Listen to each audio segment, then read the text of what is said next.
ഒരു താങ്ങുകാല്, അതായത് ഇത് ഒരു ആഞ്ഞിലി മരമാണ്. ഇതുപോലൊരു താങ്ങുകാലുണ്ടെങ്കിൽ യാതൊരു പരിചരണവും വേണ്ടാതെ നമുക്ക് കൃഷി ചെയ്യാൻ പറ്റുന്ന ഒന്നാണ് കാച്ചിൽ കൃഷി. ഇത് ഞാൻ കടയിൽ നിന്ന് 20 രൂപയ്ക്ക്, അതായത് വേസ്റ്റായിട്ട് കടയിൽ കിടന്ന ഇതിൻ്റെ ഈ മൂടുകൾ എനിക്ക് 20 രൂപയ്ക്കാണ് ഇത് തന്നത്. അത് ഞാൻ വാങ്ങിച്ച് ഇവിടെ കുഴിച്ചിട്ടു. പക്ഷേ ആ കാച്ചിലിന് കയറി പോകാനായിട്ട് ഇവിടെ ഒരു ആഞ്ഞിലിമരം ഉണ്ടായിരുന്നു, ഒരു താങ്ങുകാല്.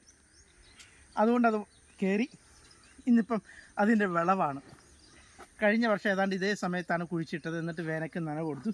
അപ്പോൾ അതിൻ്റെ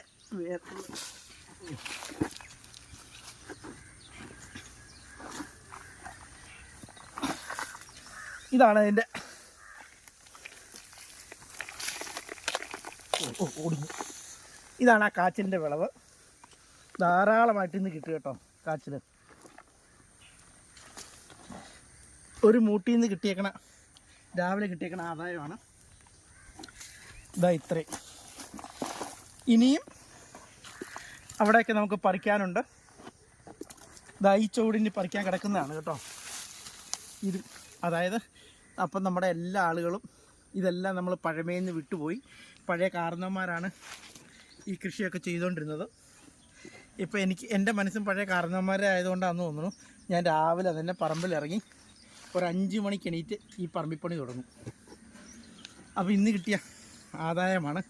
ഇതെല്ലാം കൂടി പറിച്ചു കഴിഞ്ഞാൽ ഇനിയും പറിക്കാനുണ്ട്. ഒരു 50 കിലോയോളം വിളവ് ഇന്ന് കിട്ടും. കിലോയ്ക്ക് 40 രൂപ വെച്ച് വിലയുണ്ട്. യാതൊരു പ്രത്യേകിച്ച് പരിചരണം ഒന്നും വേണ്ട. കണ്ടില്ലേ, ഇതാണ് ഒരു മൂട്. ഇതൊക്കെ കാർഷിക മേളയിൽ കുറേ ആൾക്കാരൊക്കെ കൊണ്ടുവയ്ക്കുമ്പോൾ നമ്മൾ അതിശയത്തോടു കൂടി ചെറുപ്പത്തിൽ നോക്കി. പക്ഷേ ഇതിപ്പം നമ്മുടെ പറമ്പിലും ഇങ്ങനെയൊക്കെ ഉണ്ടായി വരുവാണ്. അപ്പോൾ ഇന്നത്തെ എൻ്റെ കാച്ചിൽ കൃഷിയാണ്. അപ്പം എൻ്റെ ഈ വീഡിയോ കാണുന്ന എല്ലാവരും ഒന്ന് ലൈക്ക് ചെയ്യണം, ഷെയർ ചെയ്യണം, സബ്സ്ക്രൈബ് ചെയ്യണം. അതുപോലെ കടകളിലും മാർക്കറ്റിൽ ചെറിയ ഉണങ്ങി ഞരണ്ട് ചെറിയ കാച്ചിലിൻ്റെ തുമ്പ് നിസാര വില കൊടുത്താൽ നിങ്ങൾക്കൊക്കെ വാങ്ങിക്കാൻ കിട്ടും.